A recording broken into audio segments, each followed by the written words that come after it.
Hello everybody and welcome to Forever Motorsports on Forever Sports. You're joined by me and Reese for today's F1 podcast. We do this podcast every Monday and the title of today's show, Somebody Stop Red Bull, and Red Bull are just way too good. So we've just finished, of course, the Belgian Grand Prix yesterday. Max Verstappen winning that, joking during the race about having another pit stop. That's how dominant Red Bull are right now, and they've won every single race of the season so far as we hit the summer break. Of course, we've got 3 weeks of chilling for the drivers. We've got 3 weeks of upgrades for all the other teams coming up. Other teams really need to get going with it.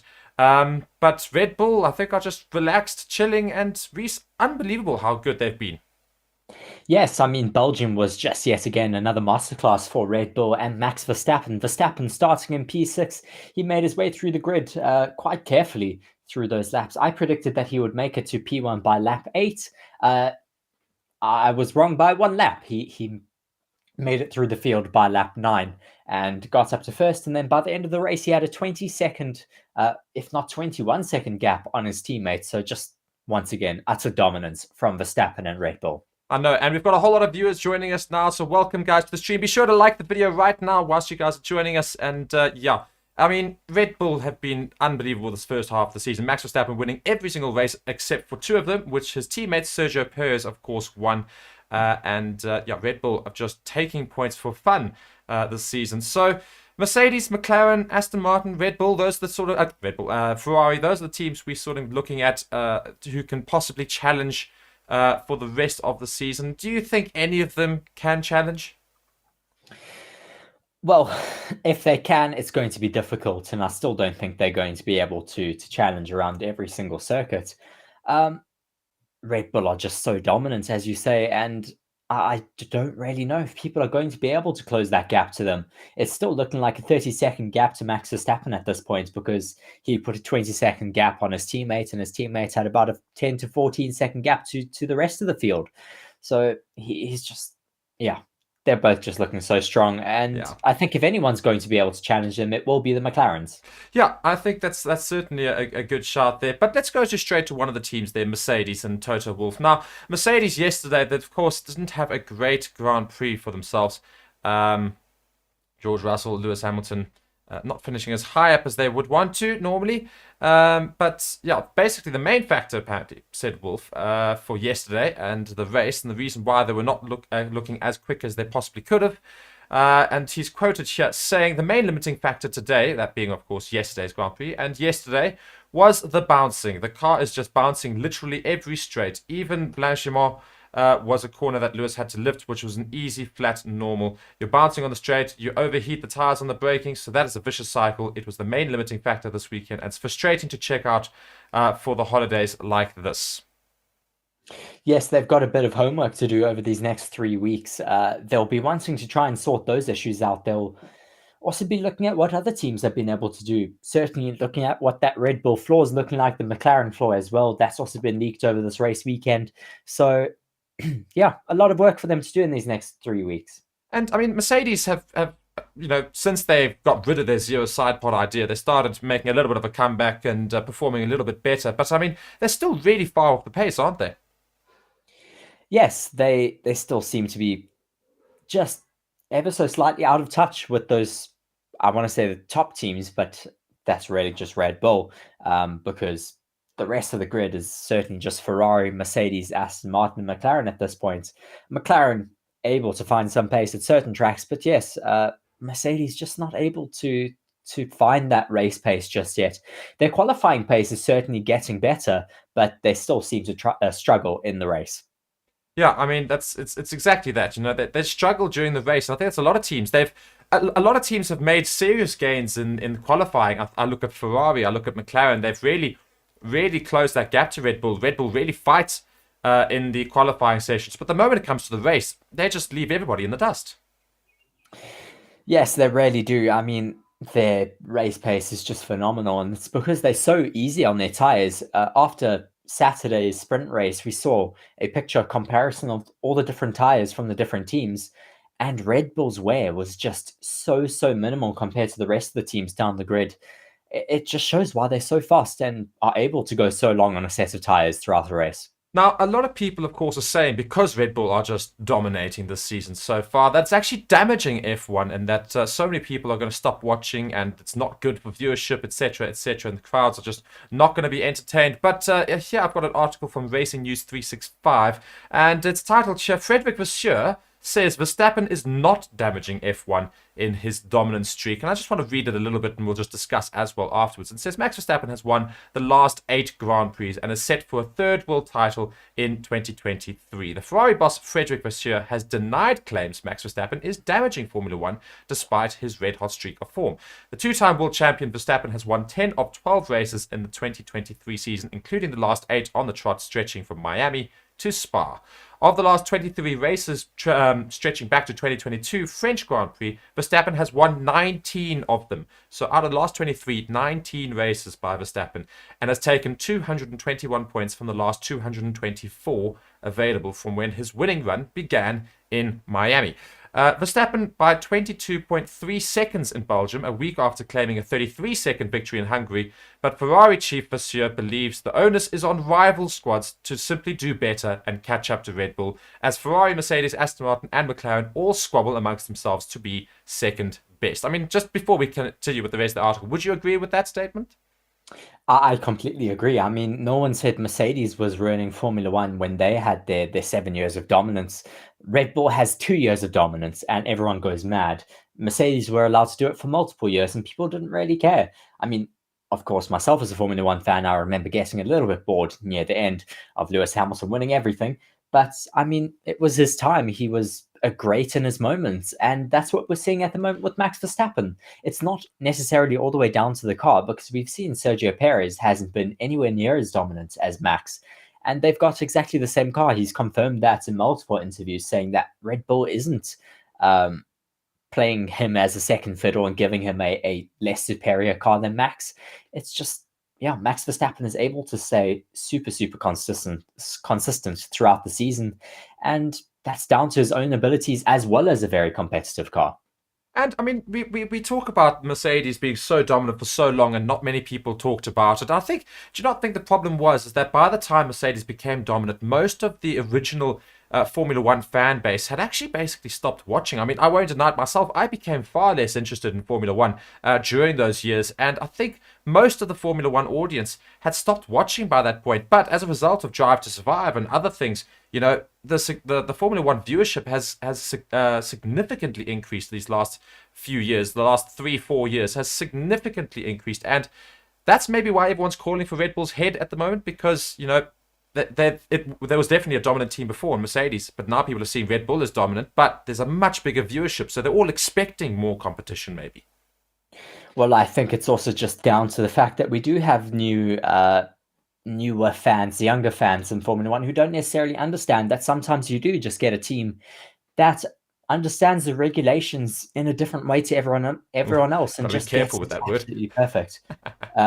Well, you know, we do like to eat well in Red Bull apparently, but otherwise, yes. But I do agree. I mean, they haven't necessarily cheated at all. I mean, everything is scrutinized so tightly nowadays. There's no way of doing anything wrong without being caught, and I think they have just gotten it perfect. Oh, that's a great word. Time for other teams to be to catch up.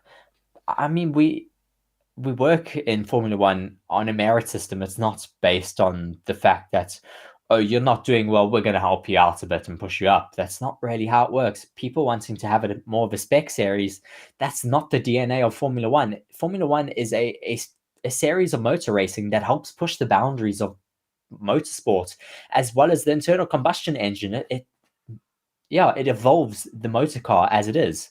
Yeah, I mean, sorry, I just enjoyed your word there, scrutineered rather than scrutinized, which I think I'm gonna start using that instead. That just sounds so much. Scrutineered is the official term for scrutineering of race cars. But that's what I'm saying. It's a great little word, that. So, yeah, I mean, we go further on back to Red Bull and you know their dominance right now, and Frederick Vasseur, of course, the new Ferrari boss and team principal. So he carries on to go and say, and I quote him now, he says, "We have to collectively do a better job." he told the media after Ferrari finished third with pole sitter Charles Leclerc at Spa. Everybody is in the same situation. We are all a little bit inconsistent, with 1 or 2 tenths between P2 and P11. It is not that Max is damaging F1. Max is doing a fantastic job, and it's just that we have to do better. We can't complain about Max or Red Bull. It is quite impossible to split between driver and team who brings more performance. The driver is also developing and setting the car up, and that is part of the performance. For sure, when you see the result and there is a big difference between the two teammates, that is not my issue, but the issue of Red Bull. So, yeah, I mean, he's basically just agreeing with you and saying, Max Verstappen is just a fantastic driver, making sure that his performance and his part of the team and his car is set up to the absolute best it possibly can do to go and win these races by this margins that he is winning them by. I mean, Frederick Vasseur has joined a team with such a rich history in the sport and a history of winning. I mean, they've won as well for multiple years in succession with Michael Schumacher, so they can't really go and say, oh no, we don't want a team winning for multiple years. I mean, it's certainly going to bite them, but it means they work that much harder to try and win again. And that's what we want to see from those other teams. We want to see that passion coming through and that fire to win races. So, I mean, the sad reality is that, everyone's known for a good while that the season's done. Red Bull is definitely going to win in terms of that part of the season. So in terms of looking at who's going to win the Drivers' Championship, who's going to win the Constructors' Championship, that's settled. Everyone knows this. And the problem is now everyone, because they know the result at the end of the season, everybody's like getting upset about Formula One at the same time. And you've got to think, well, we know Red Bull are dominant. We know the other teams can't catch up to them this season. So let's see which of those other teams is going to make the biggest gain. Who's going to win it for the second place? Because take Red Bull out of the question and take Red Bull out of the equation. It's a very, very interesting fight for second place right now. Yes, it really is an exciting fight for second place. And I mean, that may all change very quickly with McLaren finding some dominance out there. And as you said, it has been so exciting to watch this fight over the second fastest team, the second fastest driver, because, I mean, of course, Sergio Perez is quite far ahead of the rest of the grid, but if he doesn't keep scoring points consistently, someone else may just very well be able to, in the second half of the season, gather up a bunch of points and steal it from him. Yeah, so I mean, Aston Martin are still right up there for the Constructors' Championship. So I mean, they just need to really work on their car these 3 weeks and maybe make some gains again. Because Fernando Alonso is one of the only 3 drivers to have scored points in every single Grand Prix so far. So it's Fernando Alonso, Hamilton, and Verstappen who have scored points in every Grand Prix this season so far. So, just consistency for Aston Martin is keeping them very much in the conversation, even though they've been looking slow for the last good 4, 5, 6 Grand Prix almost. Fernando Alonso did decently yesterday, finishing in 5th, but otherwise, Aston Martin still seem to be dropping off that second place fight, but they're still there and thereabouts. Yes, interestingly enough, Max Verstappen also broke a new record yesterday. I'm just trying to find it, but he won, I think it was the most wins from a different position down the grid, and he's currently tied with Fernando Alonso. I think it's something stupid like 14 different grid positions that he's won from. So I mean, that's also phenomenal. Yeah, indeed. But going back to Aston Martin, Sorry, yes. but how have they done? Recently, just getting consistently in the points. I mean, surely that's going to help them. If they can sort out their car these next 3 weeks. Yes, I think they need to work over this 3-week break and expedite some major upgrades for Zandvoort, because it's going to be a difficult race. We expect Red Bull to be extremely dominant there again. It really does suit their car with a high downforce circuit, as well as very long straights. It's really, really going to suit them, as well as possibly the McLarens.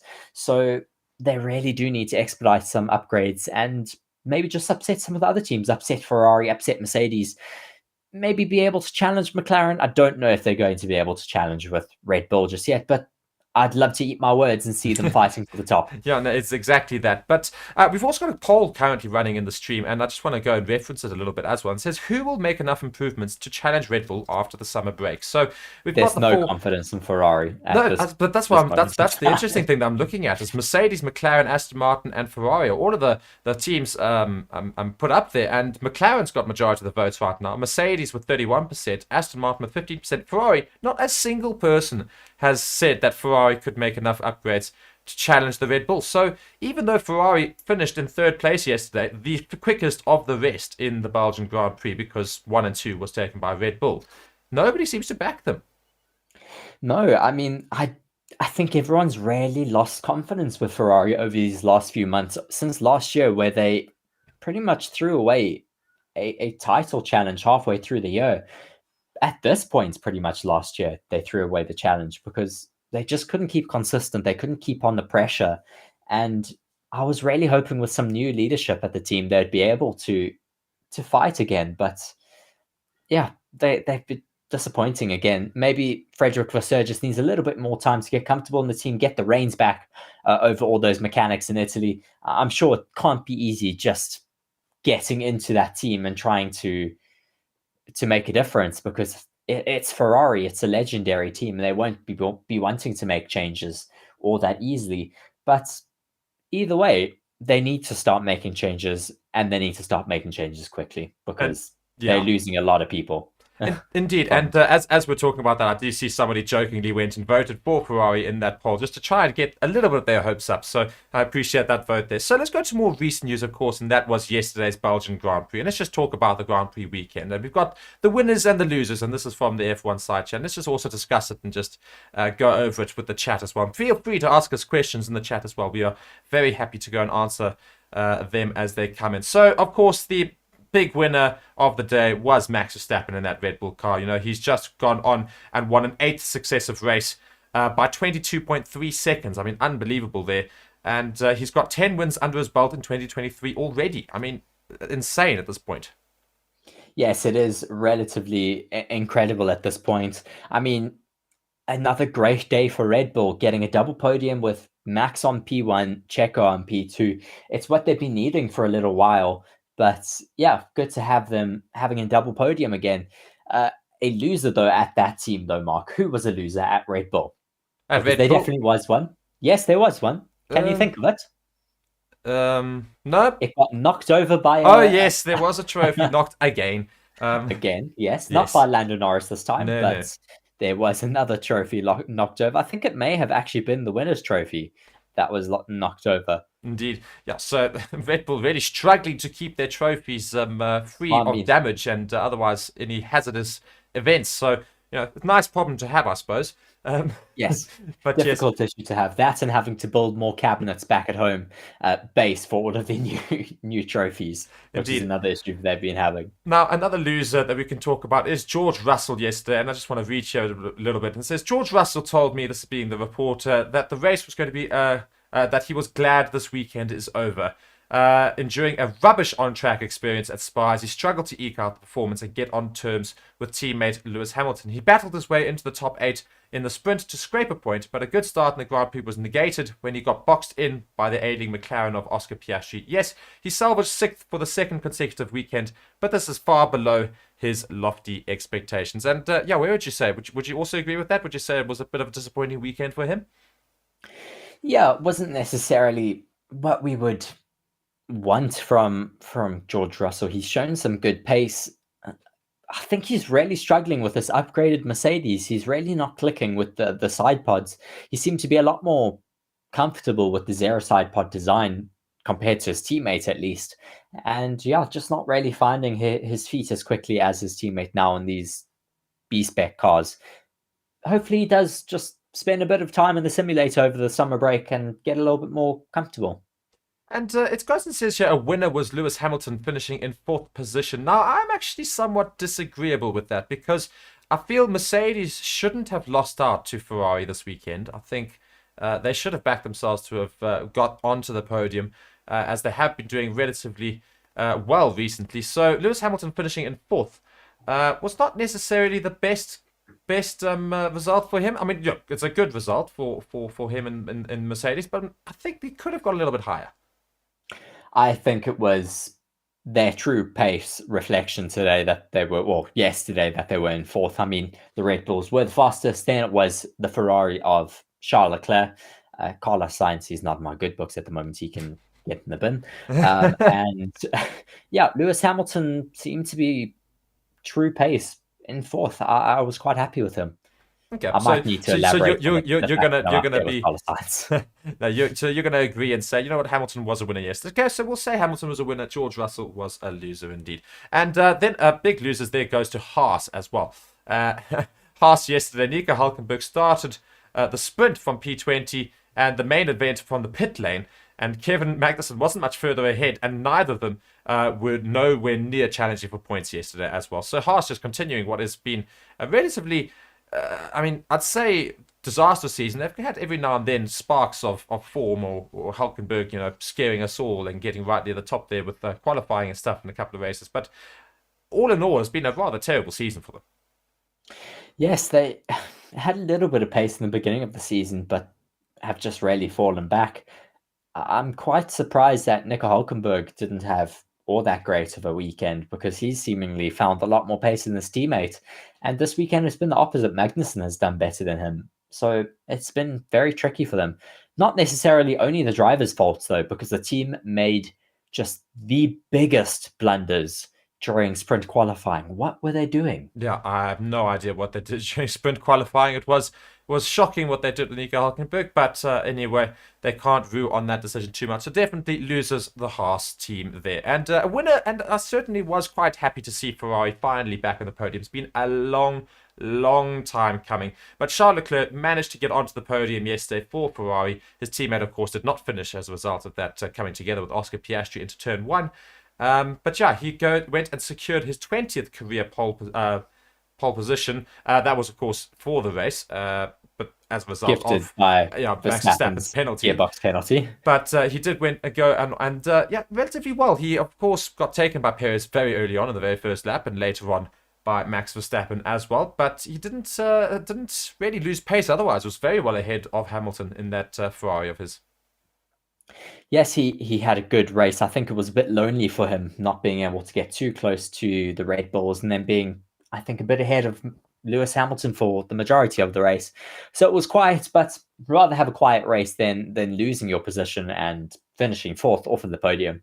I think he'll be quietly happy in third, but will still be wanting to get a little bit further up the podium positions. Indeed, and this is quite a funny little thing here I've got on, and it's got loser Carlos Sainz, winner Oscar Piastri. So it's almost like they put it together deliberately here, which I quite enjoy. And it says Carlos Sainz was a loser, of course, because there were positives showing in the sprint. His P4 bringing in the total sprint haul for the year to 15. Only Verstappen has more. So Carlos Sainz got positives in terms of the sprint. He's the second best sprinter on the grid right now, only to Max Verstappen. However, of course, all went wrong in the race yesterday when he made contact with Piastri in the apex of the first corner. That was his first DNF of the year, and with Russell scoring, the Spaniard has dropped behind the Mercedes driver into 6th in the drivers' standings there. Yes, he's had a great little race weekend here. I've been very, very excited and really proud to see the rookie doing so well here. Oscar Piastri. Sorry, I was talking about Carlos Sainz. I was finishing off Sorry, there. yes, I was talking about Oscar Piastri. Moving on, are we? Well, we can still talk about Carlos Sainz, because I would like to talk about that tweet that he did release yesterday after the race, because I am not very impressed by him with that. No, certainly. I think that's another reason to put Carlos Sainz in the loser books. As a big loser for this race weekend. I mean, really bad sportsmanship from him. Carlos Sainz, who I believe caused that collision into the first corner, I think missing his braking point, locking up the front right, and just squeezing Oscar Piastri into the barriers and ruining both of their races. He then went on to tweet, "Not what we wanted today, racing incident, but Oscar was too optimistic." Firstly, just to break down that first part of the tweet, you can't say racing incident and then blame the other guy. Yeah, no, it's true. Yeah. Then just to carry on the rest of the tweet, he says, he was talking about Oscar Piastri. He was never side by side, and that move has never really worked in Spa. It has worked multiple times. Shut up. Congrats to the team and Charles on an encouraging result. We'll keep pushing after the break. Yeah, I'm not impressed. I'm a Carlos Sainz fan, but not very impressed by that tweet. No, indeed. And I don't think he's won himself many favors with that tweet as well. That tweet has been viewed 5.6 million times with 2.2 thousand comments and only 20,000 likes. Yeah, so it sort of tells you that not many people were that impressed with his comments there. So not doing himself any favors. I think he would have done well just to have said, not the ideal day and everyone could have moved forward. However, Oscar Piastri, for all that he was taken out in that first opening corner there with that collision with Sainz and both of them and not finishing the main race, he did go on and finish in second position in the sprint race, which was his first mini podium of his F1 career, and a great mini podium it was as well. So he did fantastically in the sprint and relatively okay in this weekend. Well, relatively okay is an understatement, Mark. I think he had an absolutely phenomenal race weekend. He qualified behind Max Verstappen in the sprint qualifying, Mark, by 11 milliseconds. Yeah, so I say started in second and finished in second, which is great to see the pace of that McLaren and Piastri holding on to his position this time out. And in qualifying, he qualified relatively high up as well. Unfortunately, as I say, that race incident putting a very, very short stint of his Sunday to rest, but otherwise was looking very good this weekend. Yes, it was a bit of a shame we didn't get to see his true race pace on Sunday, but I think he's going to show us what he can do throughout the rest of the season. He's become a lot more comfortable in that McLaren car and McLaren team as well. And I think he's just finding his feet. I think he does still have a lot of pace to show us. Yeah, and we move on now to the last couple of winners and losers of the race weekend. And the two losers in terms of teams, Williams and Alfa Romeo. No points scored. And as much as Albon was looking like he was going to do something, they made some terrible strategy calls with him yesterday. And as a result, Williams just did shockingly again. Yes, I was quite disappointed that they made those bad strategic calls for Alex Albon, because he was having a great race in the beginning stages, fighting with Yuki Tsunoda, who was another winner here in the race, because he finished in the top 10, just finishing in the top 10. It was his first top 10 finish since Azerbaijan. Him and Alex Albon were battling it out through the race a bit, and then his team decided to bring him in for a set of softs. Williams left Albon out to high and dry on the mediums. A set of mediums. And that really ruined his race results, as he was brought in for a set of softs, but it was a bit too late. Yeah, I mean, it's exactly that. And Yuki Tsunoda was great yesterday. Fantastic driver. Certainly one of my drivers of the day. So getting a top 10, also outperforming his teammate Daniel Ricciardo, which he desperately needed to do because, of course, he was coming under pressure from his new teammates. So, very good drive from Yuki yesterday. I really enjoyed watching him race for the first time in a while. Yes, he really did have a great show yesterday. I mean, we see these different glimmers of hope for Yuki Tsunoda, and I hope we see it more often, because he's got some great racecraft and just does really well on a Sunday some days. And we want to see that more often because it makes it very exciting for us. And Alfa Romeo, of course, another loser. No reason to really get into it. They've been rather shocking all season. If anything, they're probably the worst constructors on the grid. They had a little bit of hope in Hungary. They qualified quite high, but otherwise they've been shocking all season. Yesterday was no difference. And last winner of yesterday, that of Alpine, who got a lot of points this weekend. Yes, they did get quite a big points haul, with Pierre Gasly finishing on the podium in the sprint race, and then I think both of them finishing in the points yesterday, so not a bad race at all. Yeah, indeed, and we just see it here, while Esteban Ocon fought his way into the top 10 on Sunday to end a run of 3 races without a score. Positive end to a difficult few days, of course, that after revealing that team principal and technical chief officer Pat Fry was leaving the team. And Otmar, Stafsnars, and everyone is like, they had the whole lot of senior staff leave, and then they still managed to go on and do it all. So it was really, I mean, well just done to go on in those things. Sorry, just to go on what's happening at Alpine at the moment, Alain Prost has launched a scathing attack on the incapable, in his words, Laurent Rossi amid this current Alpine turmoil. They are really just getting rid of a lot of personnel. They're getting rid of, as you said, their wasn't he the team boss there? Not Frederick. Team principal Otmar Szafnauer. Otmar Szafnauer, yes, that's what you said. Otmar Szafnauer. I mean, just listening to what Alain Prost says here. He says, during my years at Renault, how many times have I heard in the corridors of the headquarters in Bologna that Formula One was a simple sport that could be run from home by men in place? That's definitely a big mistake, as he says here further on, as proven by the last leaders, Laurent Rossi, from whom Renault Chief Executive Officer Luc De Meo separated a week ago. Laurent Rossi is the finest example of an incapable leader who thinks he can overcome his incompetence by his arrogance and his lack of humanity towards his troop. Yeah. Rossi thought he had an understanding.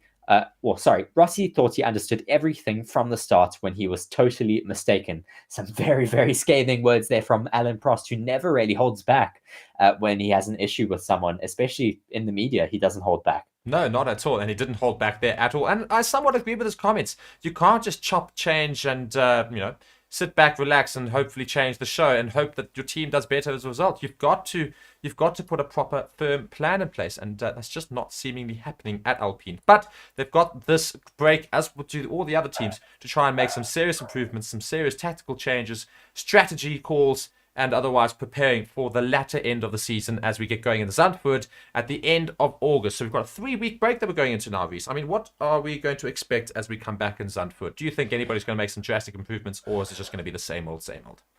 Well, we've seen, I know Lando Norris is maybe just going to come back with a big hangover because he's currently at Tomorrowland with some DJs. So, but in terms of teams, I think there are going to be a big amount of upgrades being brought. Aston Martin have already hinted at a lot of upgrades. McLaren, I think, are also going to be having a bit of a look.